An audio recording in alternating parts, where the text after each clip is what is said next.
Hey guys, I'm going to be showing you how to make a copy of a document so then you are ready to turn it in for class. So let's say, for example, you're looking here, Reasons We Study History worksheet. I'm going to preview it as a student.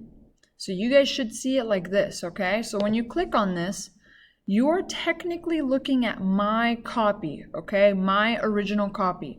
How to make it your own is what you need to do is you go to File and you say Make a Copy. You can rename it. So say you want to call it your name and then the name of the document, Reasons We Study History. So then you can identify it differently from the other one. Then you hit OK. You are now on your copy of your assignment. So then you are more than welcome to type on this one. How would you define consequence?